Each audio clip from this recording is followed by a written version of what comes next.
What's going on? All right, so I adjusted some things. Is the latency down? Everybody press 1. Go. Go.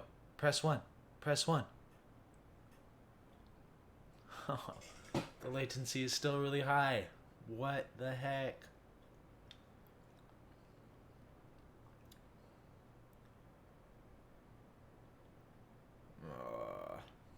That's such a huge bummer. It's still like 30 seconds. All right, it's a little better. It's like 20 seconds this time instead of 30. Man, I thought I had it. Dude, I've been looking at so many things to try and reduce the latency. It just doesn't work. It just doesn't work. Stream delay, nothing. Low latency mode, enabled.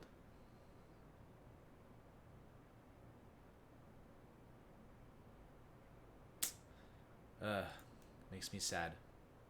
I'm sorry. How is everyone? How is the spring break? Let me adjust this. Was the spring break awesome? Restful?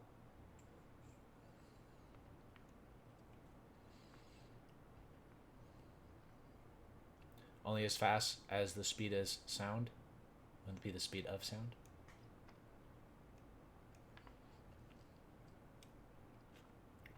I think he caught it.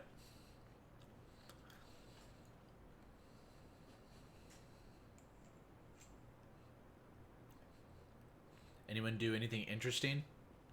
I mean, Corona caution. It's true. Social distancing at its best. You guys need to be practicing social. You know, that's the weird thing, right? So there's a park down the street, and I drive down, and I see people all like playing and stuff, and I'm like, these guys are crazy. Like, I don't even know how that thing's even legal. You didn't have a spring break. Is it because you're working? It means you still had a spring break because you didn't do school. CASL conference. What is that?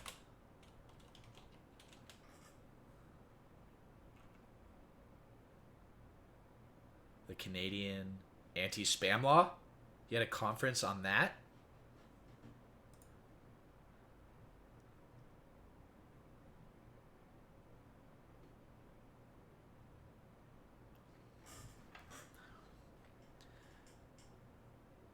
Well, it's locked. They just hopped the fence. Like, the entire park is locked. AP Lang teacher doesn't believe in rest. Or was it you just waited to the last minute to do something?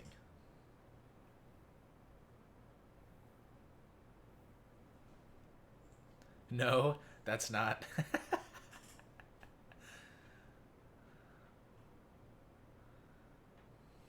Still waiting for a few people to get on. There's only 21 people out of like 120 kids. 31 or 21.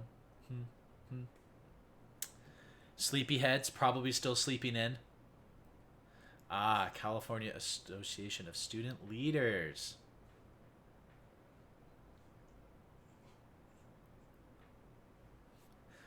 Nope.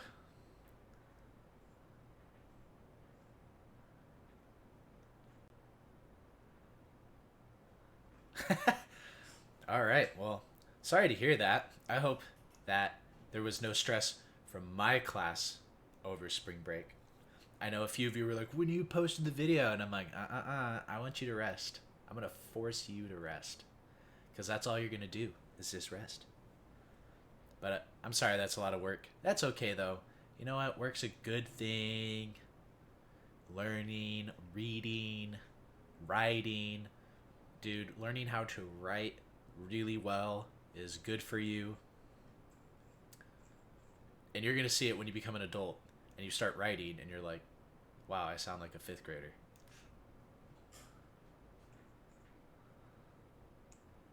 No, we got to know how to write. Writing's good. She just signed us a book over spring break and a few charts. Sorry, man. I apologize. On behalf of the AP Lang teacher, I apologize.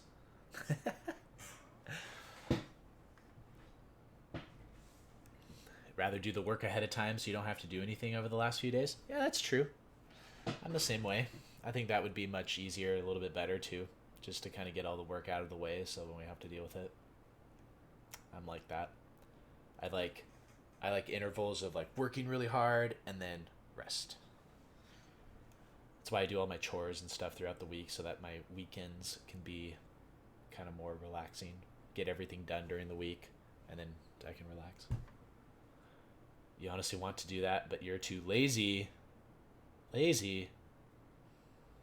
Oh, I'm sorry that you're lazy. Yeah, really.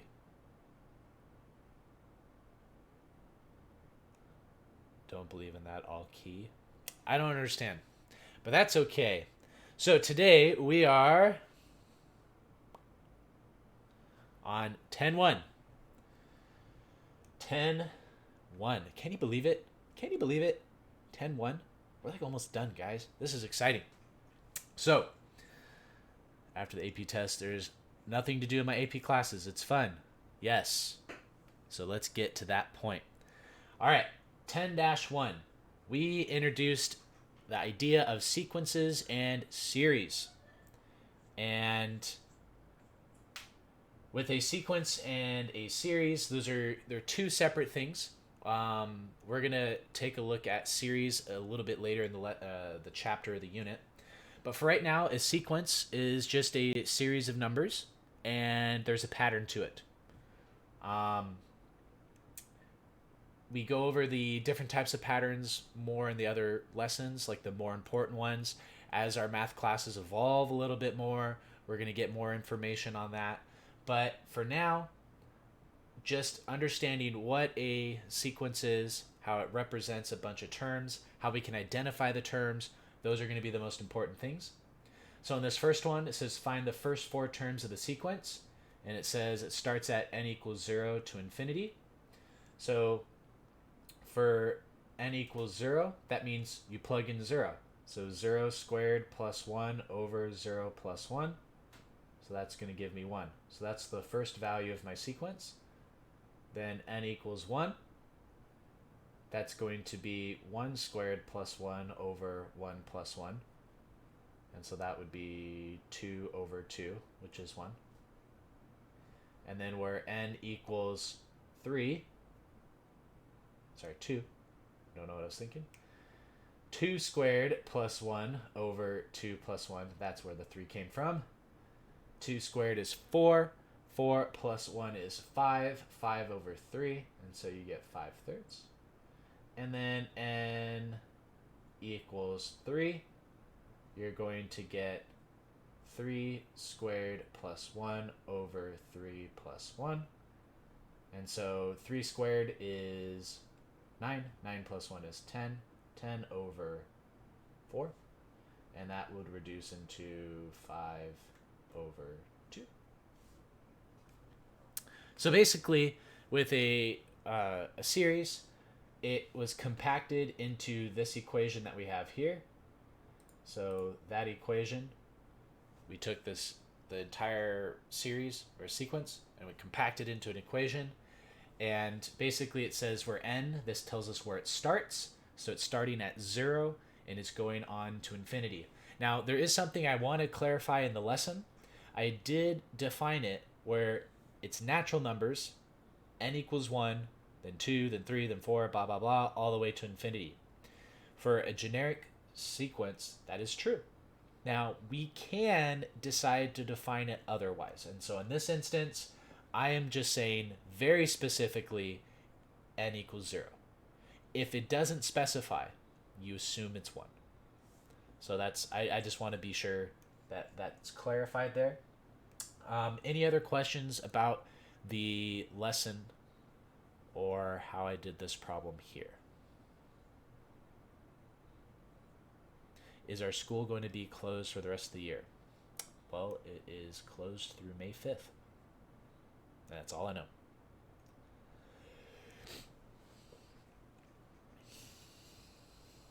So these are the first 4 terms.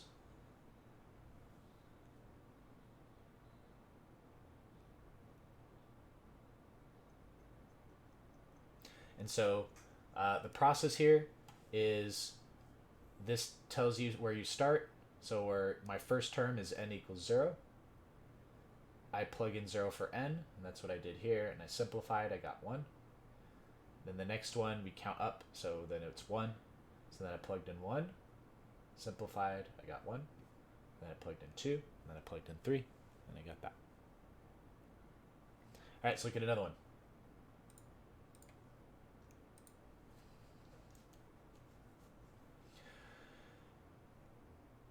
So number 1. It says find the first 4 terms of the sequence. So my sequence is 2 to the n minus 1. And then it once again wants me to start at 0.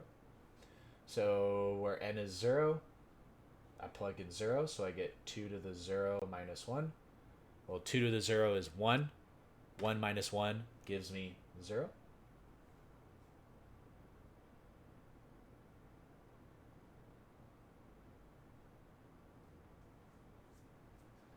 Uh, 10-2 worksheet will be up later. I'm pacing you. All right. Then the next one, n equals 1. So that's going to be 2 to the 1 minus 1. And so that's just going to be 1. My n equals 2. So I get 2 squared minus 1. So 2 squared is 4. 4 minus 1 is 3. And then n equals 3. So 2 to the 3rd minus 1. 2 to the 3rd is 8. 8 minus 1 equals 7. So then those are my 4 terms. 0, 1, 3, and 7.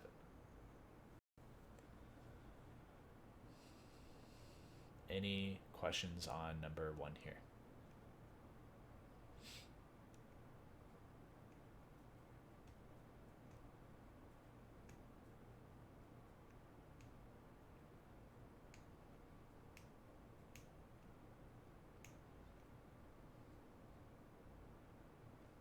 I know the delay always throws things off. But yeah, I'm just pacing it. I know some of us just want to get done with everything the first day, and I get it. But part of what makes this process easier, what's nice, part of what makes this process easier is, having that space. You're going to forget a little bit, you're going to remember, you're going to forget a little bit, and then you're going to remember. It makes the memories more durable. But HM, appreciate you, man. All right, next one. Number 2.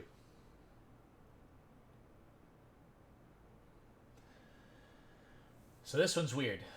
-1 to the j times j plus 1 over 2, where j is greater than or equal to 1. All right, so then d of 1 is going to be -1 to the -1 times -1 plus 1 over 2. Okay, so I got to sort through that. Well, -1 plus 1, so starting here, -1 plus 1 is 0. 0 times -1 is 0. 0 over 2 is 0. So this is going to end up being -1 to the 0 power, and -1 to the 0 power is 1.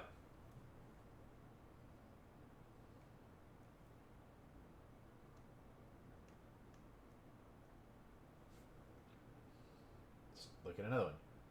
D of 2. So that's going to be -1 to the 2 times 2 plus 1 all over 2.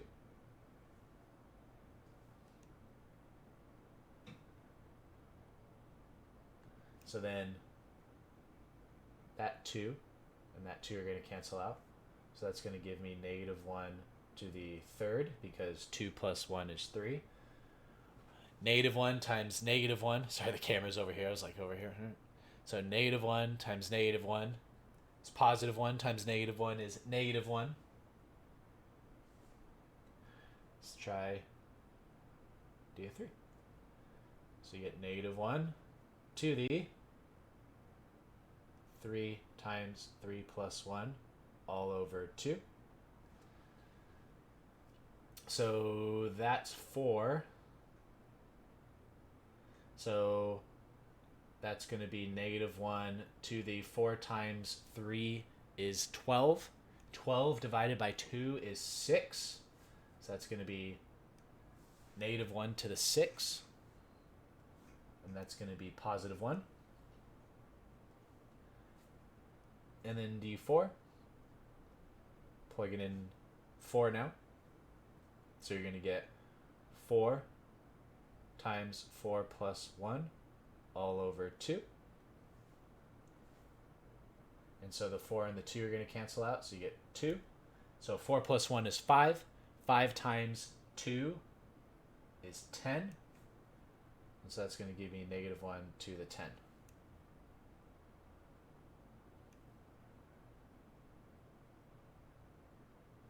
And so that's going to give me positive 1.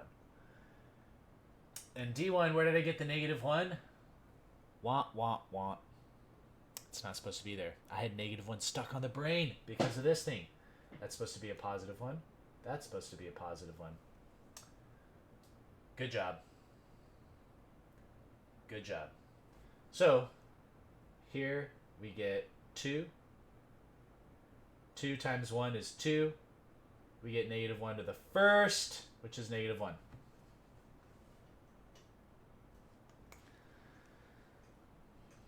It's fixed. It's fixed, okay? It's fixed. All right. All right. Now, what they're talking about is plugging it in here. Where did I get that negative 1? It's a my bad, boys and girls. It's a my bad. That's what that is. Good catch. Good catch. Proud of y'all.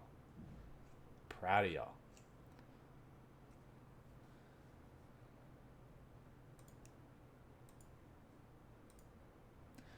Now, I want you guys to check the rest of my work. Did I do anything else wrong?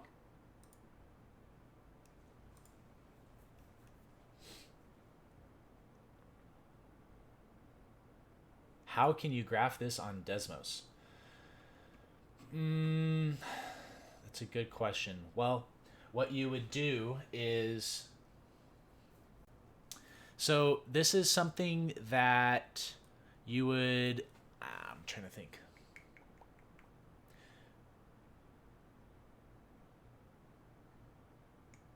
So I'm sure that there is a function tool that Desmos allows us to convert whatever sequence into a function. In general, though, the way that we would have to look at this would be the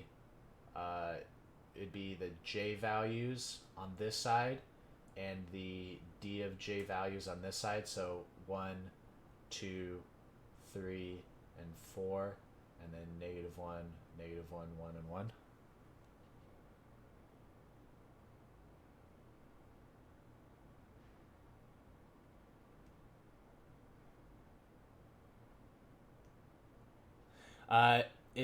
It's not going to be a... So that's a good question. So it's not going to be a zigzag. There's nothing in between. So it would actually be points 1, 2, 3, 4. So it would be at 1 it's negative 1, at 2 it's negative 1, at 3 it's 1, and at 4 it's 1. You do not connect them. They're just points.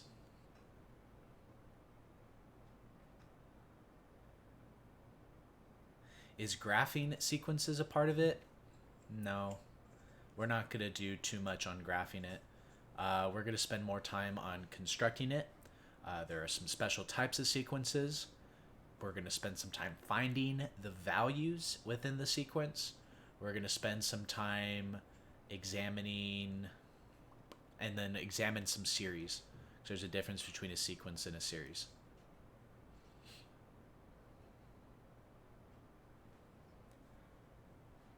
All right, so any other questions? So my values, my first four would be -1, -1, 1, and 1.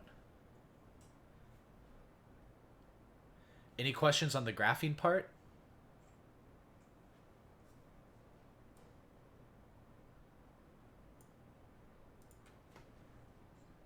I like your guys' questions.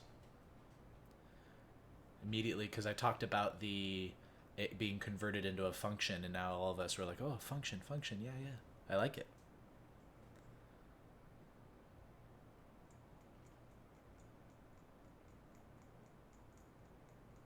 Okay.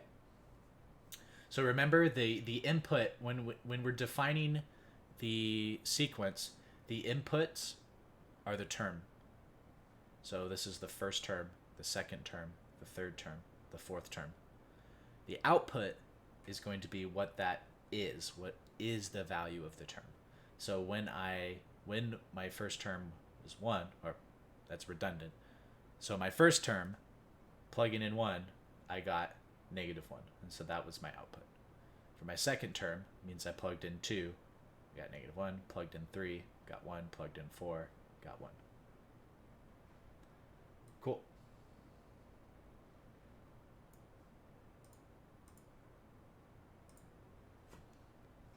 So let's look at what's a good one? Let's do number 4.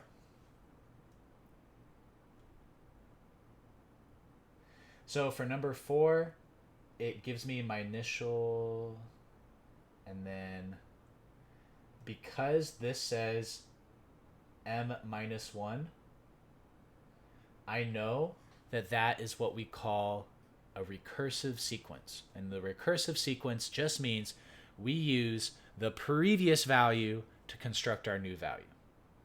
So the previous value has meaning in the sequence.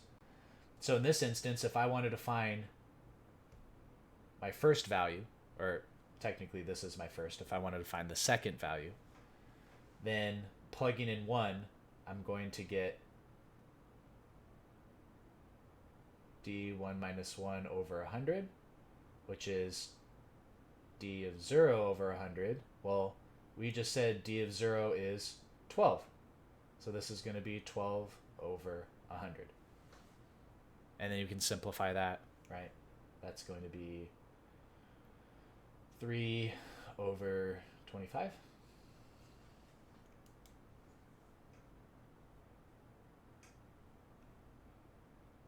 Questions on that? I know it's weird, because down here, 1 minus 1 was 0. So that's how I got d of 0. Well, d of 0 is this value. And so that's why I replaced it with 12. My next one, d2. So that's going to equal d of 2 minus 1 over 100, which is going to be d of 1 over 100, which is going to be d of 1 is right here. That right there is d1. So that's going to be 3 over 25 over 100.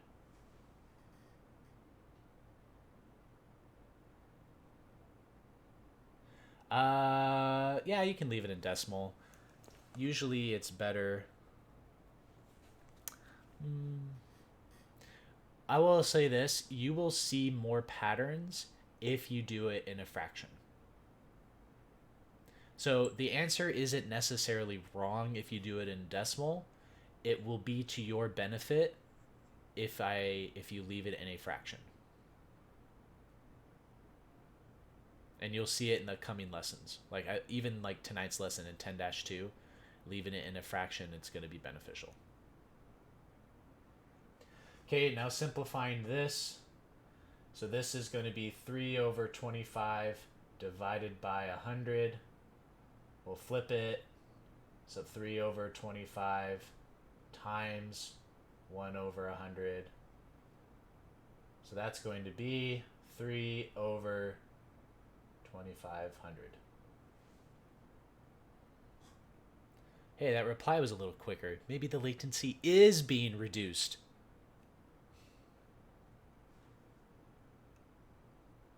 So that's the second, or the, sorry, 1, 2, 3, third one. And my fourth term. So that's going to be d of 3 minus 1 over 100, which is d of 2 over 100.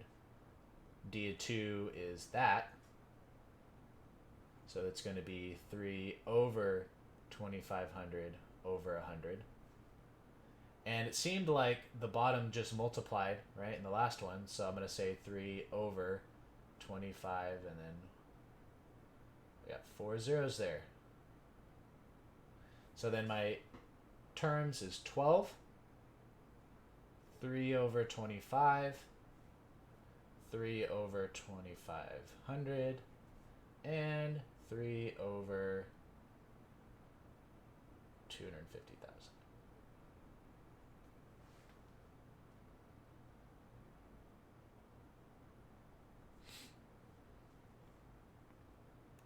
Questions on that one?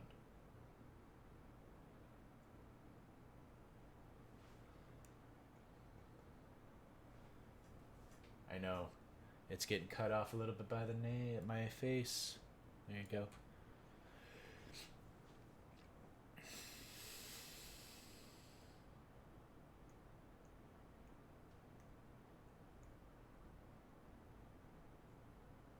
Okay. So I think we're good on that. Okay, the only thing that I want to point out before I move on is for the number 5, it's okay to leave it as a variable. So in this instance where n equals 1, right, and plugging that into number 5, I'm going to get x to the first power over 1 squared. So it's going to be x. X is my first term. That's okay. If I plugged in n equals 2. So I'm going to get x squared over 2 squared, which is x squared over 4. It's okay that I have an x. So those are my first terms. I'll let you guys plug it in and find the other ones. But just know that it's okay to have a variable as part of our series and sequences.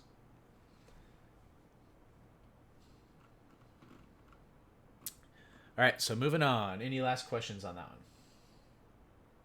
So there is sequences. Plugging them in, finding the values. And I could easily, with this, let's say number 3, I could say, what's the 50th term? Well, it starts at 1, so that means the 50th term is 50. So that means you just plug in 50 for k. 5 times 50, 250, minus 2, 248.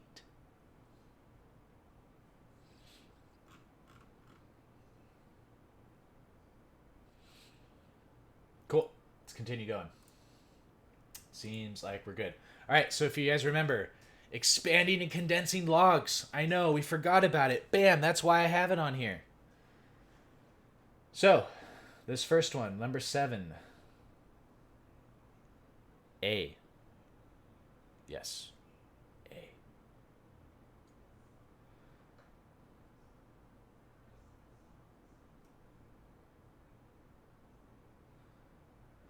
So log base 5 of z over 25 to the third. That 3 is going to go to both of these. So I get z to the third over 25 to the third. Now, if you remember, if you're multiplying with terms, that means when you break it apart, you break it apart with addition. If you're dividing, meaning they're in the denominator, So if you're dividing, then when you break it apart, it's going to be a minus.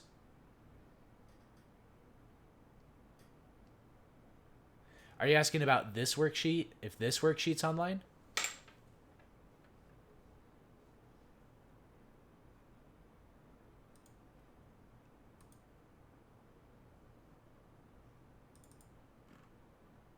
Yes, this worksheet's online. You're talking about this one, right?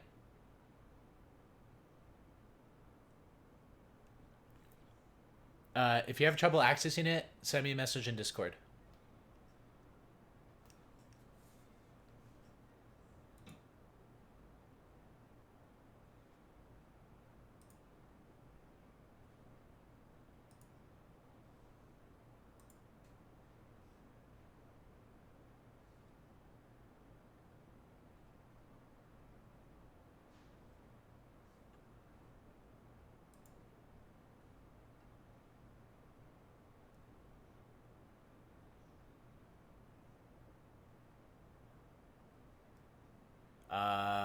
Send me a message in Discord and I'll get that to you. It's there and I'll show you how to get there. Is anyone else having trouble accessing it? Okay, so now this log gets broken up. So because this is on top, that's why it's positive. Log base 5 of z to the third. This is on the bottom. So when I break it up, it's going to have a minus in front of it. Log base 5 of 25 to the third. Now I can move the 3's to the front. So 3 log base 5z minus 3 log base 5 of 25. This log base 5 of 25, that reduces. So if you remember, this 25 is the same as 5 squared. So the log base 5 and the 5 will cancel out.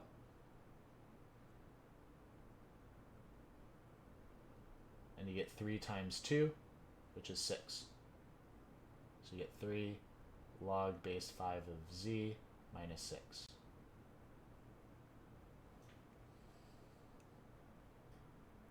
Any questions on the log?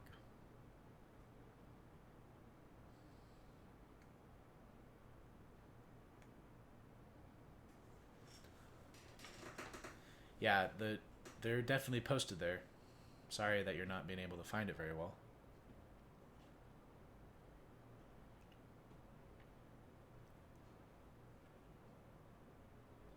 All right, let's look at number 8. So for this log here, because it does say the fourth root, I'm going to rewrite that as an exponent. So remember, whatever that number is, it's the fraction of the exponent. So I'm going to rewrite that as ln of xy over ez to the 1/4.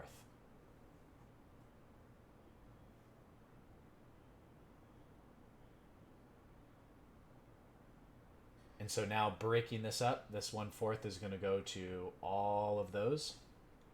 So breaking this up, because that's on top, when I break them up, they're going to be positive.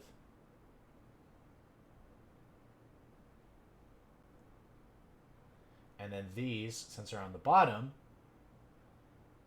when I break it up, it's going to be a negative.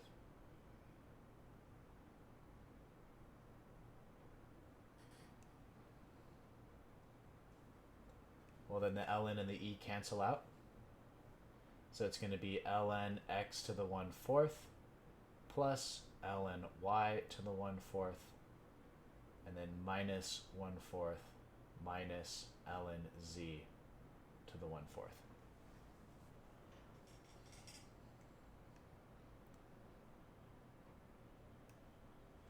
And that's going to be the answer there. Any other questions on the logs for this part?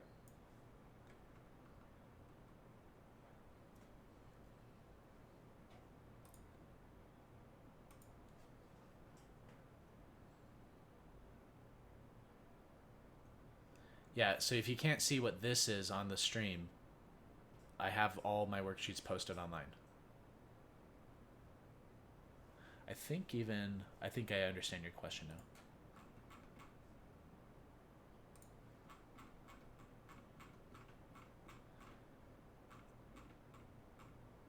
I think I even posted picture instructions.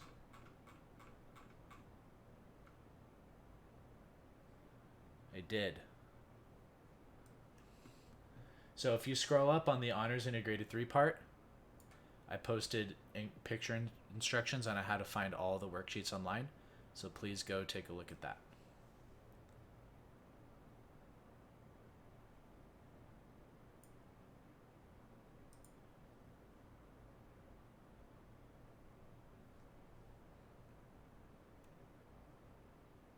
All right, so let's move on. Let's do number 12. So number 12, I have 2 ln x minus 3 ln y minus 4 ln z. So we first have to take what's in front and bring them up as exponents. So you get ln x squared minus ln y to the third minus ln z to the fourth. And then condensing these, they combine into one. So ln, this was positive, so this value's on top. These are negative, so then these values are on the bottom.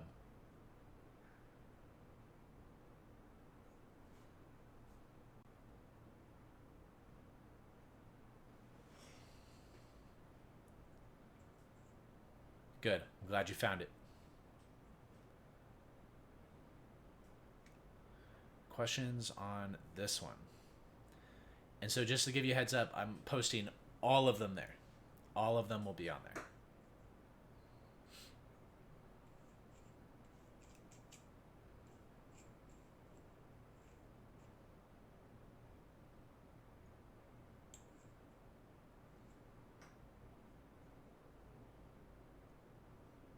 Okay, any other questions on the condensing of logs?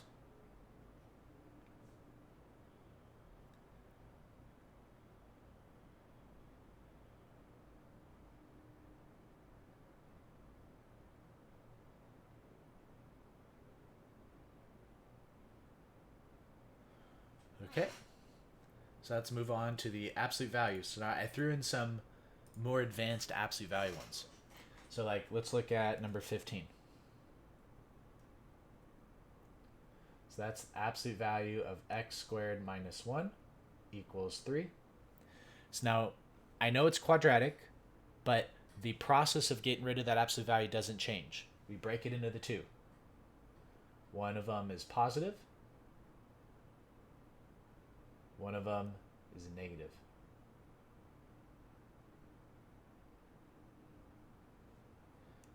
And then we solve for each one. So this one, add 1 to both sides. X squared equals 4. Square root both sides. Get x equals plus or minus 2. For this one, divide by the negative. So you get x squared minus 1 equals negative 3. Add 1.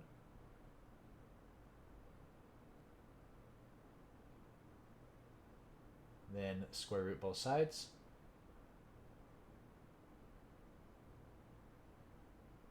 You get plus or minus root 2i.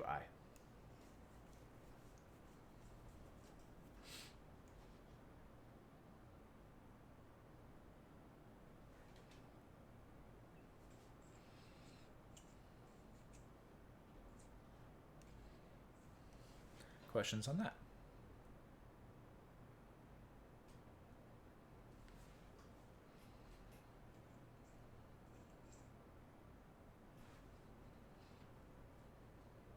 And then the last one, let's look at number 16. Oh, another 10 more seconds.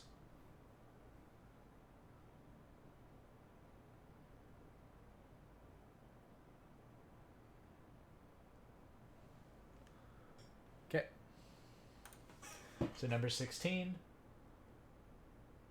we have the absolute value of x equals 12 minus x squared. So, I know it seems weird. It seems we have all this other stuff on the other side, but the fact that that absolute value part is by itself, that makes this next step so easy. So to get rid of that absolute value, we break it into two equations. One positive. So positive x equals 12 minus x squared. And then one negative. Negative x equals 12 minus x squared. Right? So the process of getting rid of that absolute value doesn't change everything else. It only changes what was in that side of that absolute value. One positive, one negative. So now I have two quadratic equations. So bring everything over. So you get x squared plus x minus 12 equals 0. Bring everything over, and you get x squared minus x minus 12 equals 0. Factor each one. So that would factor into x plus 4 and x minus 3. So you get x equals negative 4 and positive 3. For this one, that factors into x minus 4 and x plus 3. So you get x equals 4 and negative 3. And that right there, that's going to be my answers.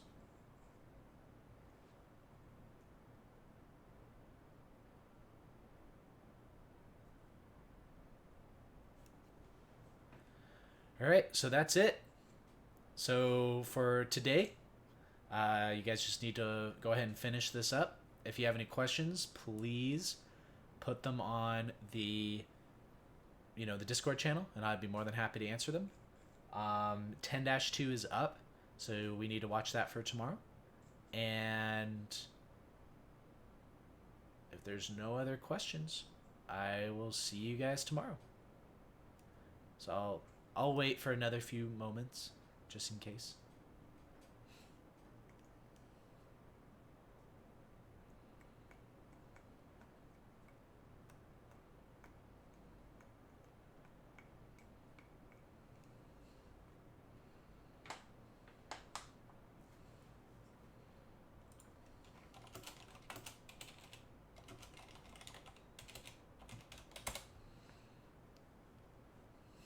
Last call. Any last questions?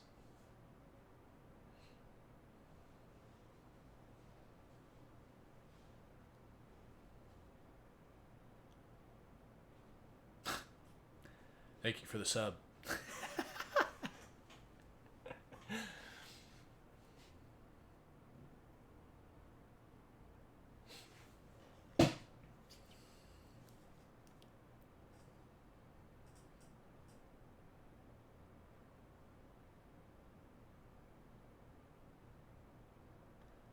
All right, cool. If there's nothing else, like I said, communicate with me on Discord, and I'll see you guys tomorrow. Have a good one.